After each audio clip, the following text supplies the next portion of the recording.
今天我们聊点硬核的，在谁是最牛的富二代这个问题上，有人提特朗普，有人提肯尼迪，但你要问历史，他只会告诉你一个名字：罗斯福·富兰克林·德拉诺·罗斯福。这个男人啊，不光爷爷那一辈是上层精英，堂兄呢是美国总统，他自己呢还干了4届总统，这在美国历史上到目前为止是唯一一个。所以我就问你一句，牛不牛？别人呢努力一辈子换一张请柬，而他一出生就是在白宫通行证。今天我们不讲鸡汤，不讲奋斗史，我们讲权力是怎么继承的，资源又是如何代代相传。别眨眼，你要是错过了这个故事，那你可能会错过美国如何从一个殖民地一路富二代成了全球老大的全过程。就问您，有关系能不能改变命运？今天我们来聊一位真实存在的关系王者。这个人啊，从出生那一刻起，命运就已经安排得明明白白。家族的族谱里写的不是名字，是未来的简历。这人是谁？他姓罗斯福，对，就是咱们课本上曾经读过的罗斯福新政的那个罗斯福。在富兰克林出场之前，罗斯福这个姓氏已经在美国政坛响当当了。为啥？因为他有个不容忽视的亲戚，西奥多·罗斯福，美国第26任总统。这位老西啊，他不是普通的政客，他是那种既能写书又能打仗，文能提笔安天下，武能持枪打天下的全能型战士。年轻时啊当牛仔，后来呢又从政当警察局长、海军次长，随手干了一场美西战争，打完立刻成了民主英雄，直接坐上了纽约州州长的位置，转头呢又进了白宫。这场战争是什么？是1898年美西战争，也叫西班牙战争。表面上是解放古巴，实际上是抢地盘开外挂。西奥多一声令下，组了支粗暴的骑兵队，冲上山头，打得西班牙人找不着北。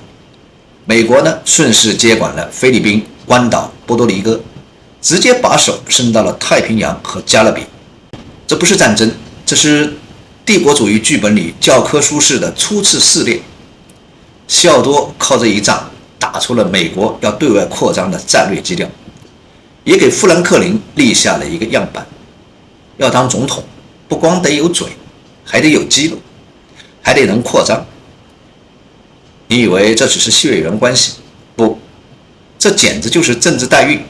富兰克林后来能走上政治这条路，就是因为堂兄先把路线图画好了。西奥多的总统任期里干了2件大事，一是反垄断，把摩根这些资本大佬摁在桌子上扳手腕；二是环保，创建国家公园系统，留给后人一片绿水青山。富兰克林日后搞新政，那叫有源可述。堂兄呢是砍财团，他是砸危机。堂兄搞熊出没，他搞锅里有。一个呢是打破垄断，一个呢发明了大政府。你说他们是不是一家人？不仅是一家人，简直就是祖传的改革派。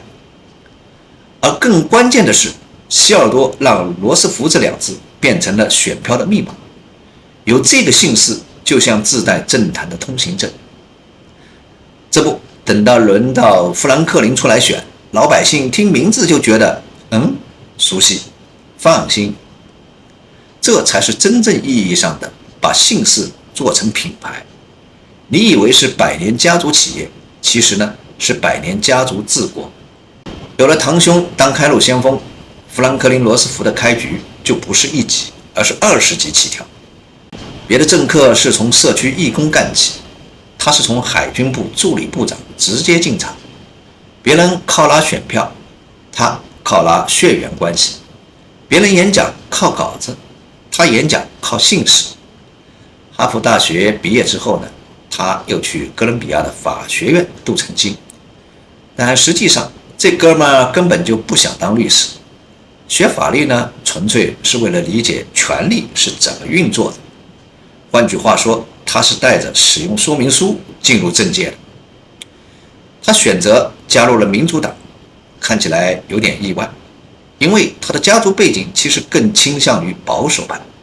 但聪明的人看得清，20世纪初的民主党在纽约地区正是势头强劲，急需门面。富兰克林来了，正好填补这块拼图。贵族出身加政治潜力股加名字自带光环，民主党一看，哇，这货能打，直接包装上台。1910年，他竞选纽约州参议员，第一次选举就赢下了传统意义上的对手地盘。媒体惊呼：罗斯福家族又出王炸了。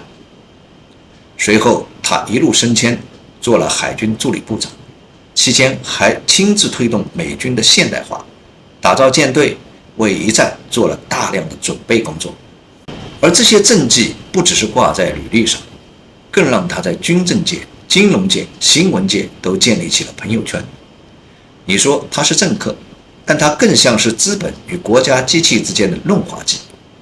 当然，真正让他被全国熟知的不是职务，而是病。1921年，富兰克林突然瘫痪，小儿麻痹症让他从此只能靠轮椅行动。在别人眼中，这等于是正途终结，但他不认输，甚至反手拿这个事做了精神宣传。我罗斯福不靠双腿站立，靠的是意志。于是他成了美国历史上第一个真正意义上的励志总统候选人。等到1928年，他已稳坐纽约州州长之位，经济、基建、教育、工会全搞了一圈。这下连民主党的老头们都服了，这小子绝对是块总统的料。在当上总统之前，罗斯福做过一件超级工程，修建巴拿马运河。但别被修这个字骗了，它不是挖沟那么简单，它是21世纪之前最重要的国际交通线，更是美国式强拆的开山之作。事情呢是这样的，19世纪末，法国人本来想在巴拿马挖条运河，但挖着挖着发现热带丛林不好惹，黄热病、地质滑坡轮番上来了，最终呢又因资金断裂、工程烂尾，法国人撤了。这时美国人上场了，准确的说是西奥多·罗斯福上场。他一看，这条运河要是能拿下，美国太平洋和大西洋舰队就能互通有无，那就不是贸易线路的问题了，那是海权升级了。于是他掏钱买下法国人手里的残破工程。但问题来了，巴拿马当时属于哥伦比亚，哥伦比亚政府不肯让美国插手。罗斯福呢，直接一招黑虎掏心，支持巴拿马独立。什么意思？就是你不同意，那我就让你下面这块地方独立出来，我不和你谈，我自己扶持一个新国家、新政府来谈。结果巴拿马宣布独立，美国第一时间承认，然后派军舰到巴拿马港口保护新政权。哥伦比亚敢怒不敢言，只能吃闷亏。最后美国支付了一些象征性的租金，签下了99年的租约，直接掌控巴拿马运河区。这不是外交，这是强拆加再分配。而这个操作的幕后推动者，除了总统堂兄，就是在海军助理部上任上的堂弟富兰克林·罗斯福。他深刻理解海权即国权的逻辑，也从这一系列的操作型扩张中学会了什么叫国家工具箱，政治加军事加外交加舆论一体联动，打包出击。这一刻对他未来应对大萧条、二战，甚至在联合国筹建中的角色都有深远的影响。你以为修的是水沟，他修的其实是美国的权力中枢神经系统。第一次世界大战打完了，美国人总算歇口气，可这时候真正的战争不是枪林弹雨，而是谁能接住这个国家即将掉落下来的信任感。富兰克林·罗斯福没有立即登顶，他选择在纽约州继续生根。为什么？因为他知道总统不应该是急着当的，而应该是稳稳的等着的。而在这期间，他干了一件很多政客不爱干，但老百姓超爱他干的事——退伍军人政策。你可以理解为美国版的退伍军人事务部，但罗斯福玩得更花，他不仅给钱给地，还给面子。退伍军人协会、抚恤金法案、再就业推荐、住房补贴、家庭支持，你以为是在安置，他其实是在储备选票。退伍军人是社会的稳定器，他们的朋友圈、宗教组织、社区网络是美国最下层的影响力。抓住这帮人，不光能掌控基层的舆论，还能在危机来临时喊出最响亮的口号：我们挺罗斯福。除了退伍军人，他还在州长任上推出了一系列的社会治理的新玩法，修路、建桥、搞水利，公共工程项目轰轰烈烈，包括教育投入，给学校拨款，建设师资体系，同时社会保障也初步起步。虽然不成体系，但方向明确。这套组合拳打下来，罗斯福就像是在用州这个单位预演一个国家的微缩版。如果我是总统，我就这么干。而选民呢，也确实吃这一套。大家发现，这人不仅姓罗斯福，还确实会干活，不是那种光刷名气的继承人，是那种让资本安静、让百姓服气的实干型政客。到了1932年，美国经济崩溃，失业率飙到了25%，银行一间接着一间的倒闭，人民都快活不下去了。全美国都在问谁能救我。这时候罗斯福说：“我可以。”然后他走进白宫，开启了历史上最凶猛的一场社会变革。你看，这富二代不光有背景，关键是还会布局。真继承人从来不是守业，而是先让别人服，再让别人追。别以为罗斯福玩媒体是当上了总统之后的事，他年轻时就已经在媒体界杀疯了，而且第一把火烧的还是当时的美国总统哈定。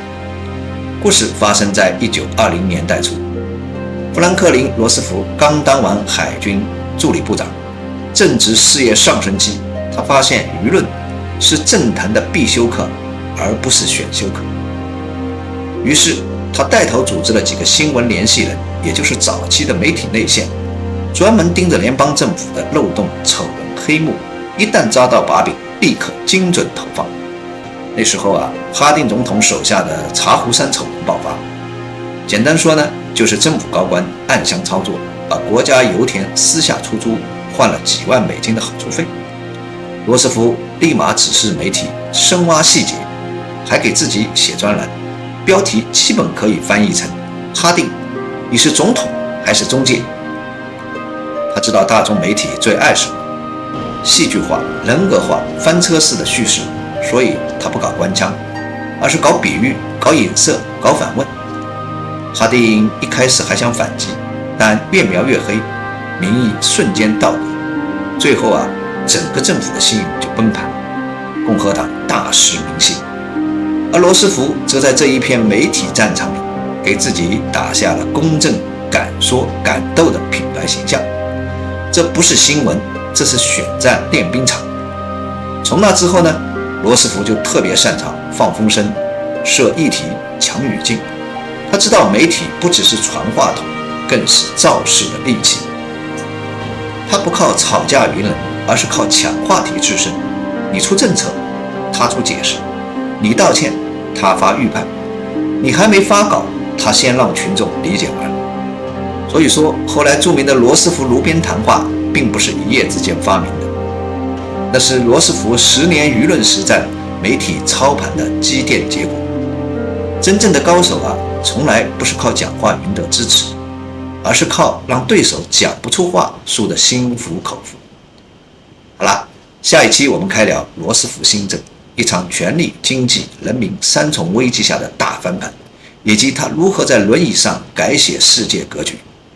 我是趣味不正经，我们下期再见。